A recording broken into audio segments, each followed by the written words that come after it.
Alô, prezados irmãos, amigos, saudações fraternais. Meu nome é Peter Undra.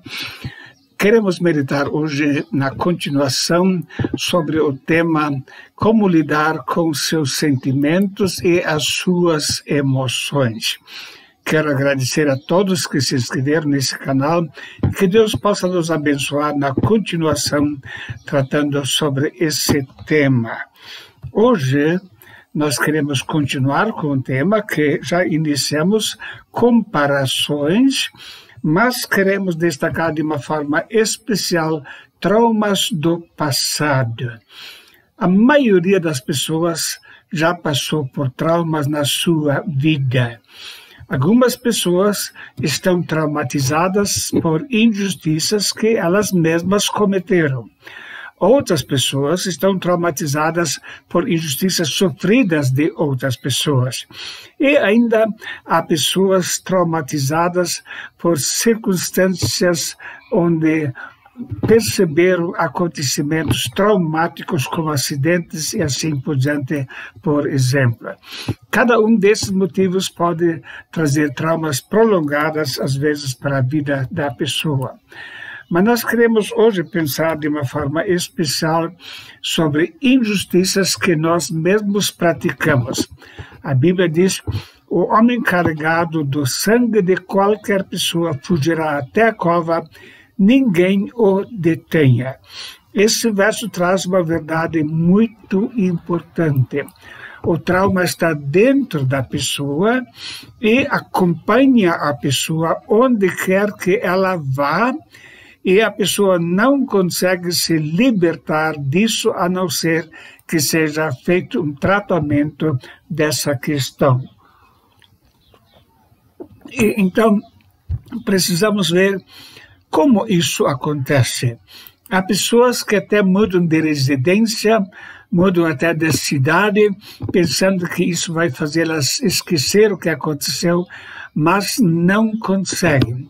Como o texto diz, às vezes isso acompanha até a hora da morte na vida da pessoa.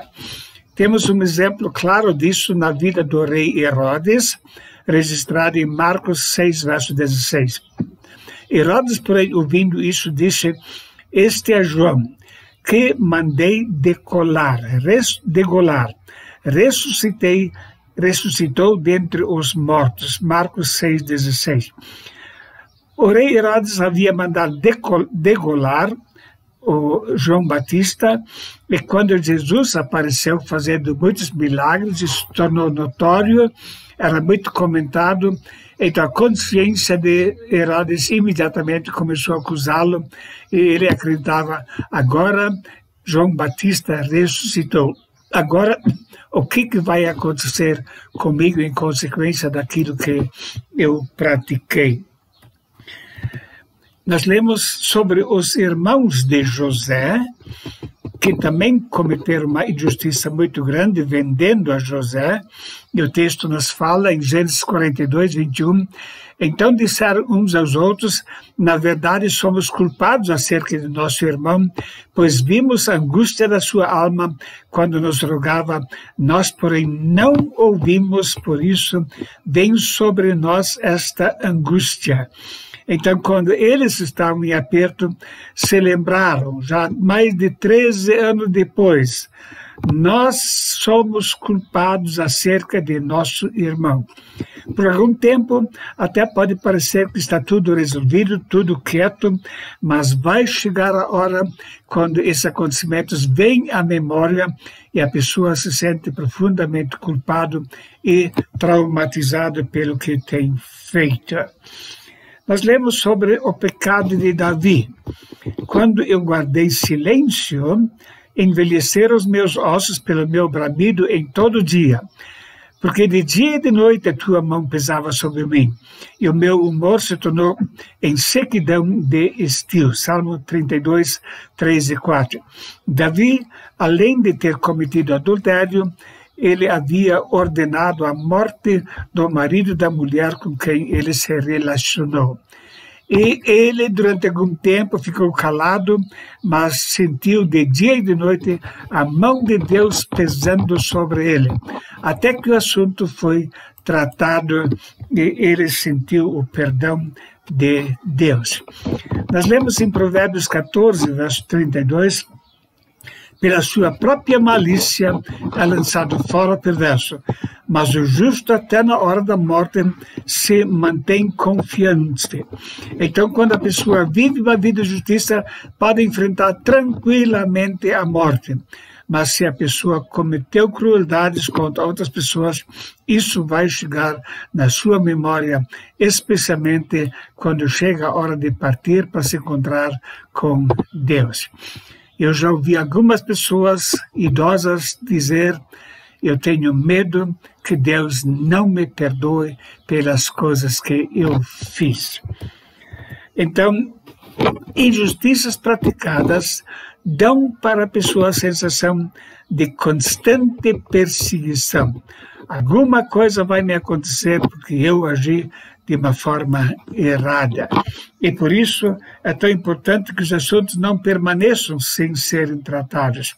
Na hora da despesa, do desespero, vem a lembrança de novo. Temos a história de uma viúva, e o texto nos conta, e depois dessas coisas sucedeu que adoeceu o filho dessa mulher, dona da casa, e a sua doença se agravou muito, até que nele nenhum fôlego ficou. Então ela disse a Elias: que tenho eu contigo, homem de Deus? Veste tu a mim para trazeres à memória a minha iniquidade e matares a meu filho? Então, na hora quando veio a morte para a casa dela, ela se lembrou e disse: você está querendo me trazer à memória os meus pecados do passado? Muitas pessoas guardam pecados escondidos na sua vida do passado, e quando vem então a hora da angústia, isso vai trazer uma grande aflição para a vida delas. Desonestidade na área financeira. Nós lemos sobre a conversão de Zaqueu em Lucas 19. E levantando-se Zaqueu disse ao Senhor: Senhor, eis que eu dou aos pobres metade dos meus bens, e se em alguma coisa tenho defraudado alguém, o restituo quadriplicado. Então veja que quando Zaqueu se encontrou com o Senhor, ele logo queria tratar também do seu passado e deixar as coisas a limpo. Se tenho defraudado, eu vou restituir 4 vezes tanto. Isso é muito importante, que os assuntos de injustiça sejam tratados. E se você é um novo convertido e tem na sua história injustiças cometidas, vai atrás. Trate desses assuntos para que você possa sentir verdadeira liberdade em Cristo Jesus. Foi isso que o apóstolo Paulo fez quando Onésimo se converteu lá na prisão. Onésimo era um foragido por causa da escravidão, ele era um escravo e fugiu. Então, ele estava lá na cadeia, foi evangelizado pelo apóstolo Paulo, se converteu. Então, a primeira coisa que Paulo fez: você vai voltar agora para Filemão e confrontar com ele. O texto diz: o qual no outro tempo te foi inútil, mas agora a ti e a mim muito útil, eu te tornarei a enviar. E tu torna a recebê-lo como das minhas entranhas. E se alguma coisa te deve, assim pois se me tens por companheiro, recebe-o como a mim mesmo. E se te fez algum dano ou te deve alguma coisa, põe isso à minha conta. O apóstolo Paulo sabia que uma pessoa, quando se converte, deve deixar as coisas do seu passado em ordem. Às vezes há pessoas que se convertem, mas têm um longo histórico de injustiças cometidas. E a pessoa não vai ficar livre enquanto não vai tratar destes assuntos. Existem muitas causas para os traumas e a gente precisa saber o que realmente aconteceu. No caso de Judas, então Judas, que o traiu, vendo que Jesus fora condenado, tocado de remorso, devolveu as 30 moedas de prata aos principais sacerdotes e aos anciãos, dizendo: pequei traindo sangue inocente. Eles, porém, disseram: que nos importa? Isso é contigo. Ele, atirando para o templo as moedas de prata, retirou-se e foi se enforcar. Às vezes existem situações em que já vai ser tarde demais. Eu nunca esqueço de um filme que assisti anos atrás. 2 adolescentes denunciaram um homem totalmente inocente por assassinato, e com base no depoimento desses 2 adolescentes, esse homem, que era amigável, muito bem relacionado, foi condenado à cadeia e ficou preso algum tempo. Mas finalmente os adolescentes reconheceram a sua maldade, foram para a polícia e disseram: ele é inocente. Mas quantas vezes já houve muitas consequências negativas para as pessoas que sofreram a injustiça. E isso a gente nota, às vezes, no inteiro de uma pessoa. A Bíblia mostra que quando alguma denúncia é feita, deve haver uma investigação minuciosa. E os juízes inquirirão bem, e eis que, sendo a testemunha falsa, que testificou falsamente contra seu irmão, fale eis como cuidou em fazer a seu irmão. E assim tirarás o mal do meio de ti, para que os que ficarem o ouçam e temam e nunca mais tornem a fazer o tal mal no meio de ti. Então, a pessoa nunca deve aceitar uma denúncia, uma acusação, sem verificar se realmente aconteceu aquilo que está sendo falado a respeito dele. Senão, o remorso poderá chegar de uma forma muito severa. Aquele que murmura do seu próximo às escondidas, eu o destruirei. Aquele que tem olhar altivo e coração soberbo, não o suportarei, diz a Bíblia. A calúnia é uma mentira maliciosa, e Deus odeia a mentira. Provérbios 6, verso 16 até 19. Numa certa ocasião, estávamos no velório de uma pessoa, a filha dela apareceu no velório, tentando arrancar o cabelo, gritando de remorso, dizendo: mãe, volte, eu tenho que pedir perdão. Mãe, volte, eu tenho que pedir perdão. Só que agora já era tarde demais. Quantas vezes a pessoa comete injustiça e quando percebe já é tarde demais para colocar a situação em ordem. Por isso, quando houve uma injustiça, devemos logo nos retratar disso. Lemos sobre Jacó e Esaú. Quando Jacó queria voltar, então, para a terra dos seus pais, o texto nos fala: os mensageiros voltaram a Jacó, dizendo: fomos a teu irmão Esaú, e também ele vem para encontrar-te, e 400 homens com ele. Então Jacó temeu muito e angustiou-se, e repartiu o povo que com ele estava, e as ovelhas e as vacas e os camelos, em 2 bandos. Jacó havia deixado uma culpa para trás, mentiu para seu pai, enganou a seu irmão e tentou fugir. Fugiu por algum tempo, mas sempre vai chegar o momento de confronto com a pessoa contra quem a pessoa pecou. E agora ele temeu muito, mas percebeu: eu preciso enfrentar. Meu amigo, se você cometeu alguma injustiça, não deixe de tratar o assunto com a pessoa. Por mais difícil que seja, mas retrate-se perante a pessoa e tente colocar a situação em ordem com essas pessoas. Como tratar da situação se eu causei danos para a pessoa? Em primeiro lugar, eu tenho que assumir: eu pequei. Sabe o que ela aprontou no recanto dos papagaios? Disse um rapaz para outro. Ele queria namorar uma moça, e outro rapaz foi o escolhido. Então ele levantou essa pergunta sobre a moral dessa moça. Mas anos depois, ele sentiu um remorso muito grande e disse: pequei, destruindo a harmonia de um casal. Quantas mentiras são propagadas, quantas injustiças são cometidas, muitas vezes com a língua, ou com atos, ou tentando prejudicar alguém. Deus sabe de tudo, e é necessário colocar a situação em ordem com as pessoas. Cuidado para não causar maior dano. Mas certa moça sempre era meio retraída, e muitas outras tentaram sempre zombar dela, não gostaram dela, e depois de uma mensagem, elas foram e disseram: eu te odiei, eu pensei mal de você, falei mal de você, uma atrás da outra. E essa jovem não suportou e foi e se matou.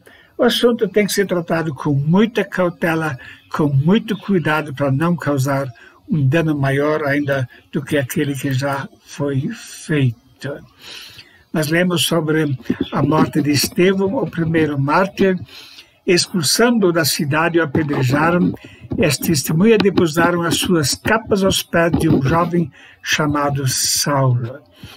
O que significa isso, depositar a capa aos pés de um homem?